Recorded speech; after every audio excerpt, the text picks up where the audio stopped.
So we want to know exactly how much it costs to buy and sell a house in the UK and what costs often get forgotten. Well, I've got all the information for you coming up.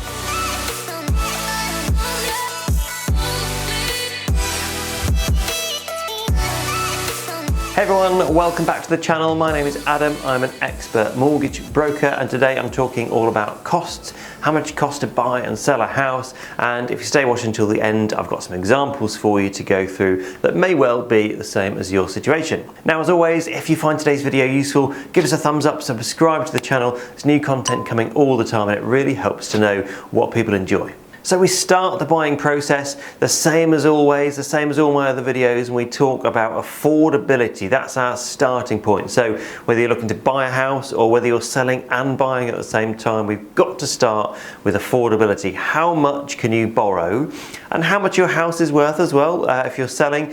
So there's two stages to this process. We need to work out how much you can borrow. So of course there is a video on this on the channel, so I'll pop a link to that in the description. So once we know how much your house is worth and how much you can afford to borrow, we're going to know roughly what sort of new house we can afford to buy. Now, the more expensive a house that we buy, the more cost that we're going to have. The big one is stamp duty, but we'll come to that more in a second. So let's start then with that sale. Now, if you're not selling a house, bear with me just for a second. We'll come to your bit in a minute. If you're selling a house, we need an estate agent, and estate agents come with a fee. I'm going to say typically around 1%. There are cheaper agents, there are more expensive agents. Now, you can choose whichever estate agent you like. I personally don't tend to go for the kind of do-it-yourself ones, you know, the colour of the bricks and those ones.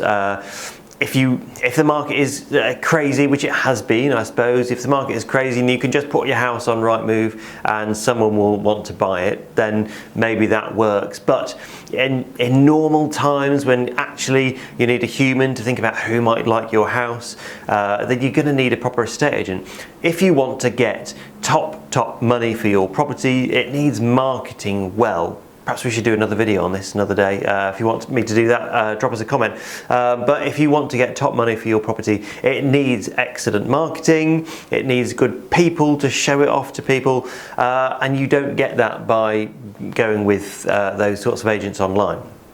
Now, an estate agent really earns their money once your sale is agreed and helping you progress that sale towards completion. That's where your estate agent comes in, by liaising with everyone and chasing people up and down the chain. Solicitors, God bless them, left to their own devices, will, you know, sit on questions and things quite happily until someone gives them a little nudge. So that's where your estate agent comes in. So at 1% then, if you're going to sell your house for about 300,000, that's obviously £3,000. Now, plus VAT, you're going to pay VAT with most estate agents. Some smaller ones may not, but let's assume we're going to pay VAT. So that's 20%. So that's on £3,000, that's £600. So £3,600 is going to be your estate agency fee.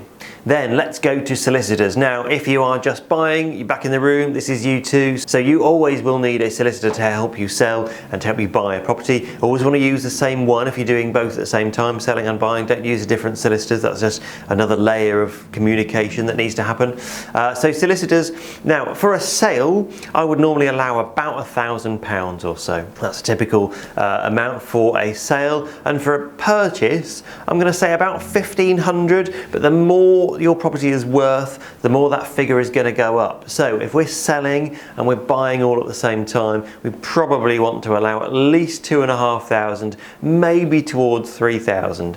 If there's extra complications as well, like help to buy, you know, paying off help to buy or gifted deposits, some lenders are a little bit more complicated to deal with as well. That's going to push that fee up a little bit, so more towards the £3,000 mark. Then we've got the big one, the stamp duty, the tax. We don't get anything for this. This is just government tax. Everyone pays it whenever you buy land or property, you're going to pay stamp duty.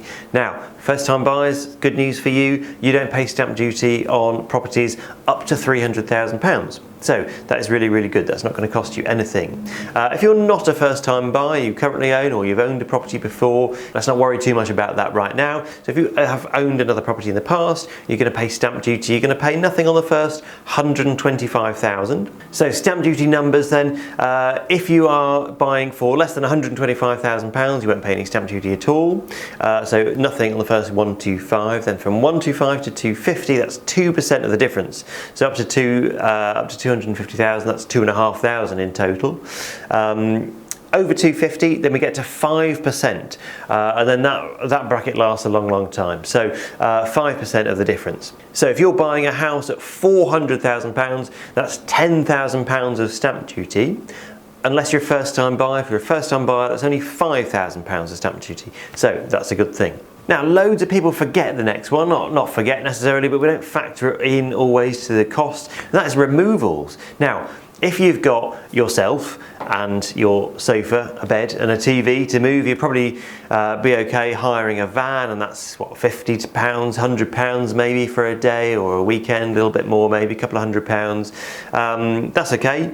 But if you have got a family home to move with all your stuff and your children's things and everything, you're going to want someone to come in and probably help you load it up, unload it, get it all out. That's going to drive the cost up, probably at least £1,000, maybe towards 1,500. If you want people to come in and pack and everything for you as well, you know, there are services that can do that. That's going to push the cost up again as well. So, you know, a couple of £1,000 probably for that sort of thing, quotes I've had in the past. So removals can actually add a decent chunk into the budget here. So we do need to factor that in. The next thing we need to think about is what sort of work do you need to do when you move into the new house? You know, do you need to buy some furniture? Do you need to decorate? You need to paint and that sort of thing. If the house is immaculate and you can just move in, then minimal budget.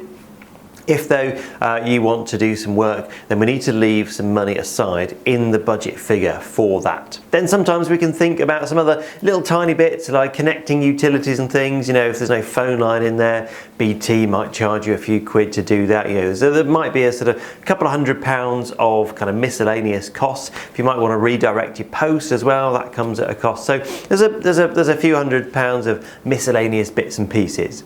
Now, let's work through that example then from start to finish. Let's say we're going to sell our house at £300,000 and we're going to buy a new house at £400,000. We need to pay our estate agent. So we've already talked about that, £3,600 including VAT. Then we need to pay our solicitors. Now I want to budget up to £3,000 on that for the total cost of selling and buying. Now, if you're a first-time buyer just buying, you could knock £1,000 off that quite easily. Now, our stamp duty then, so house at £400,000, we're moving, so we already own a property, our stamp duty is going to be £10,000. So that gives us a grand total, doesn't it, with our estate agents, our solicitors, our stamp duty. Technically, all those figures I've just given you there, £17,600. If I was going through this with you, I would be saying let's allow 18 or so, just to make sure that things are covered. Now then we need to factor in removals and things, so we might need to allow a little bit more in there. So let's say up to about 20,000. That'd be a great budget for that. Now we can probably scrimp and get that down to somewhere like 18, but around that sort of figure.